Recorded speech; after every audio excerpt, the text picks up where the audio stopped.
Australia's 2025 visa fee shock. Even worse than you think. The land of beautiful beaches, deadly snakes, and government decisions that make you wonder if common sense went on an extended holiday. And guess what? It's happening again. The Labour government has decided to crank up international student visa fees from $1,600 to a jaw-dropping $2,000 starting July 2025. Yes, $2,000 just to get permission to come here, study, and probably pay $9 for a latte somewhere in Melbourne. Now, why would they do this? Simple. Labour made a lot of election promises, around $760 million worth, and someone's gotta foot the bill. Spoiler alert. It's you, dear international student. Because when in doubt, tax the people who are least likely to have voting rights yet most likely to keep the economy afloat. Before we dive headfirst into this $2,000 swimming pool of sadness, let's rewind a bit and see how we got here. Over the past 5 years, student visa fees in Australia have been like a suspiciously steep roller coaster that nobody actually wanted to ride. 5 years ago, applying for a student visa cost about $575. You could afford it with a few shifts at a part-time job. Back then, Australia was practically giving away visas like free Tim Tams at a tourism expo. Then the fees started creeping up like that annoying housemate who borrows your shampoo. $620, $650, $710, and suddenly, boom, $1,600 faster than you could say, bloody oath. It's almost like Australia thought, students seem to love it here. Let's test their loyalty. With financial hurdles. Now, the 2025 hike to $2,000 isn't just a natural inflation adjustment. It's a targeted move to squeeze out an extra few $100 million from hopeful students to cover a grab bag of government promises. New houses, better infrastructure, more education reforms, and probably a few extra office chairs for Parliament House. But wait, it gets even more interesting.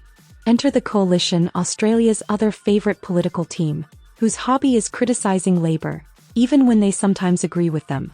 You might have expected the Coalition to jump up and say, no, lower the fees. Students are our future. But nope. Plot twist. The Coalition's new proposals are even harsher for students. They're suggesting even higher visa fees on the grounds that Australia needs to be more selective with who comes to study here. According to them, increasing fees would discourage low-quality applicants and focus Australia's education system on attracting only the best and brightest. Translation. Students who can afford to pay through the nose before even boarding their flight. Their idea is simple.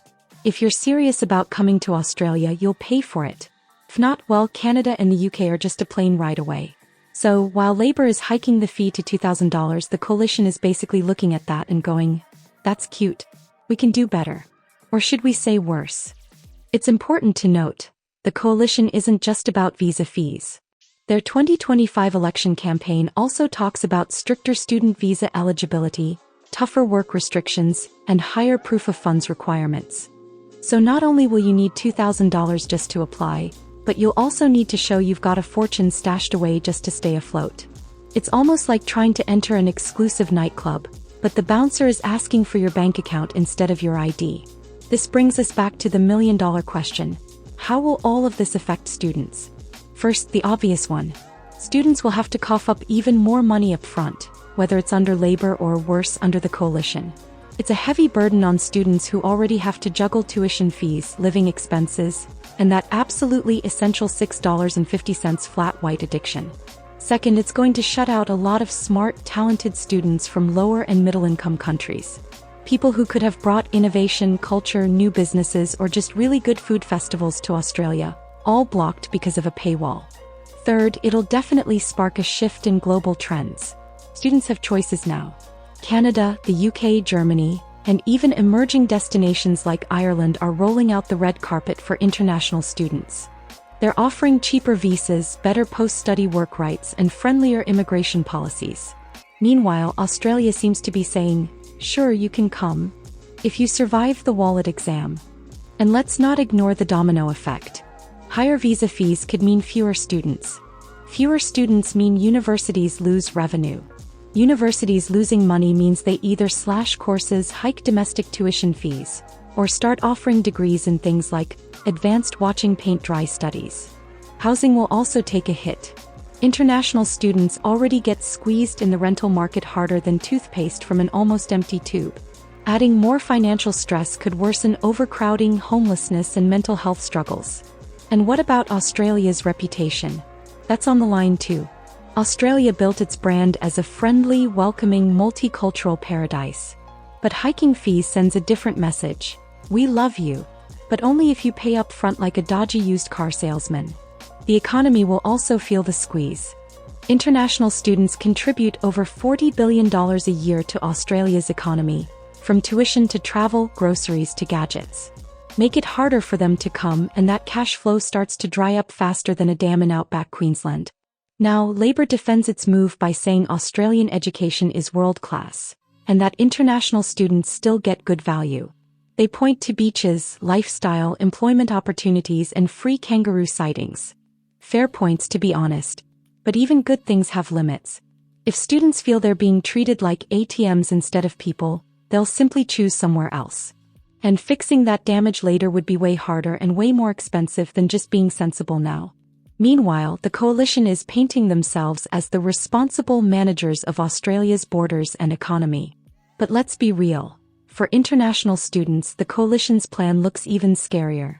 It's like being stuck between a frying pan and a barbecue grill set on high. So what should students do? First, stay informed. This is no time to zone out.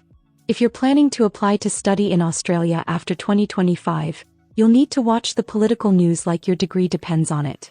Because it does. Second, budget harder than ever.